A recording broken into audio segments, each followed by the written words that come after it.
Hi friends, please subscribe to Amravati Media and press the bell icon for more latest updates. వ్యూహం మార్చిన జగన్ ఆ నేతలకు ఇక check. YCP అధికారం కోల్పోయిన తరువాత దాదాపు 7 నెలల నుంచి నిస్తేజంగా కనిపిస్తోంది. ఇంత దారుణమైన ఓటమిని చవిచూడడంతో నేతల నుంచి కార్యకర్తల వరకు ఎవరూ జీర్ణించుకోలేకపోయారు. ఓటమి సంభవించినా కేవలం 11 సీట్లకే తాము పరిమితమవుతామని వారు ఊహించలేదు. దీంతో పార్టీలో ఉండడం వేస్ట్ అన్న అభిప్రాయానికి వచ్చి నేతలు వెళ్ళిపోతున్నారు. కీలకమైన నేతలు, జగన్ వారిపై నమ్మకం ఉంచి టికెట్లు ఇచ్చిన వారు, మంత్రి పదవులు కట్టబెట్టిన వారు కూడా రాజీనామా చేశారు. ఒక్కొక్కరుగా వెళ్ళిపోతున్నా ఉన్నవారితో పార్టీని మరింత బలోపేతం చేయాలని జగన్ భావించి త్వరలోనే తాను రాష్ట్ర వ్యాప్త పర్యటనకు వస్తానని ప్రకటించారు. అంతేకాదు కొత్త నాయకత్వానికి పగ్గాలు అప్పగించాలని కూడా. సీనియర్ నాయకులైతే రాజకీయాలలో విలువలు లేకుండా వ్యవహరిస్తారన్న నమ్మకంతో జగన్ ఉన్నారని తెలిసింది.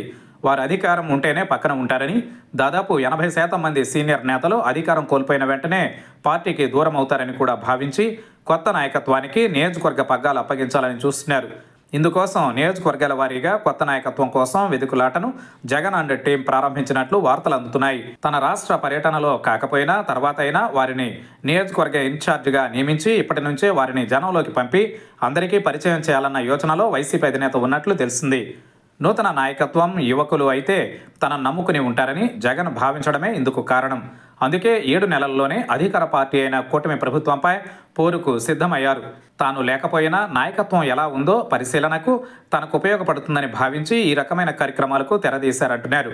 నియోజకవర్గాల నుంచి నివేదికలు తెప్పించుకుని అందుకు అనుగుణంగా యాక్టివ్గా ఉన్న 5 యువకులైన నేతల పేర్లను తెప్పించుకుంటున్నారు.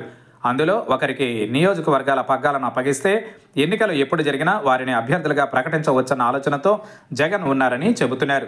అయితే జగన్ ఆలోచించిన కొందరు సీనియర్ నేతలు మాత్రం ఈ కార్యక్రమాలకు యాక్టివ్ అయినట్లు కనిపిస్తోంది. మొన్నటి వరకు మౌనంగా ఉన్న నేతలందరూ రైతు సమస్యలు, విద్యుత్ ఛార్జీల పెంపుదల వంటి కార్యక్రమాల్లో పాల్గొంటున్నారు. ముఖ్యమైన నేతలు రోడ్లపైకి వచ్చి ప్రభుత్వానికి వ్యతిరేకంగా ఒకంత ఆందోళనకు దిగుతున్నారు. ఇదే సమయంలో కేసులు ఎదుర్కొంటున్న నేతలు మాత్రం ఇటువంటి కార్యక్రమాలకు దూరంగా ఉంటున్నారు. తమపై ఏదో ఒక కేసు పెడతారని భావించి వారు ఈ ఆందోళన కార్యక్రమాలకు దూరంగా ఉంటున్నారు. వారికి మాత్రం వచ్చే ఎన్నికలలో మినహాయింపు ఇస్తారని చెబుతున్నారు. నియోజకవర్గాల సంఖ్య పెరుగుతుండడం కూడా ఈ కార్యక్రమాల ద్వారా కొత్త నాయకత్వాన్ని ఎంపిక చేసుకునేందుకు సులువు అవుతుందని జగన్ అంచనా వేస్తున్నారు. మొత్తం మీద జగన్ స్ట్రాటజీ పనిచేస్తుందా లేదా అన్నది చూడాలంటే వెయిట్ చేయాల్సిందే.